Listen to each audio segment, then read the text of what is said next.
भूतिया हवेली की डरावनी कहानी। गांव के किनारे एक पुरानी और सुनसान हवेली थी। उसे लोग चुड़ैलों की हवेली कहते थे। कहते हैं कि वहां रात को अजीब अजीब आवाजें आती थीं, हंसी, रोने की चीखें और कभी-कभी एक भयानक गूंजती हुई दहाड़। कोई भी उस हवेली के पास रात के समय जाने की हिम्मत नहीं करता था।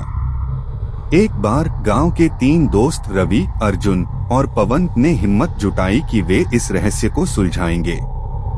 रात का वक्त चुना गया और तीनों ने हाथ में टॉर्च और पूजा का सामान लिया। जैसे ही वे हवेली के अंदर दाखिल हुए, एक अजीब ठंडक ने उनके शरीर को जकड़ लिया। हवेली के अंदर चारों तरफ धूल और मकड़ी के जाले थे। हर कदम पर उनके जूतों की आवाज खून जमा देने वाली खामोशी में गूंज रही थी। अचानक एक दरवाजा अपने आप खुल गया। अंदर एक पुराना कमरा था जिसमें दीवारों पर खून से अजीब अजीब निशान बने हुए थे। पवन ने जैसे ही दीवार छुई, एक तेज हवा का झोंका आया और दरवाजा बंद हो गया। कौन है यहाँ? अर्जुन ने चिल्लाकर पूछा। तभी एक धीमी कर्कश आवाज गूंजी, तुम्हें यहाँ नहीं आना चाहिए था।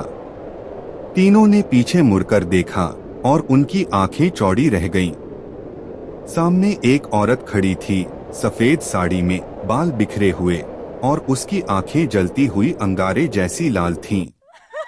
उसने अपना हाथ उठाया और हवा में अजीब हरकतें होने लगी। दीवारों से खून टपकने लगा और हवेली हिलने लगी। रवि ने पूजा की माला निकाली और मंत्र पढ़ने लगा, लेकिन औरत जोर से चिल्लाई, ये मंत्र यहाँ नहीं चलेगा, और अचानक वह गुस्से में हवा में उड़ने लगी। तीनों दोस्त चीखते हुए भागने की कोशिश करने लगे, लेकिन दरवाजा बंद हो चुका था। तुम सब मरोगे, उस औरत ने कहा और उनकी तरफ झपटी। तभी अचानक एक पुराना ताबीज रवि की जेब से गिरा और वह चमकने लगा। औरत चीखते हुए गायब हो गई और हवेली की सभी खिड़कियां अपने आप खुल गईं। तीनों दोस्त किसी तरह भागकर बाहर निकले, लेकिन जब वे पलटकर हवेली को देख रहे थे तो खिड़की में वही औरत खड़ी थी और उसने आखिरी बार उन्हें घूरते हुए कहा, तुम लौटोगे और तब मैं इंतजार करूंगी। सीख, कभी भी उन जगहों पर मत जाओ जहां जाने से सब मना करते हैं। कुछ रहस्य दफन ही रहना चाहिए। कहानी पसंद आए तो इसे लाइक करें, शेयर करें और हमारे चैनल को सब्सक्राइब करें।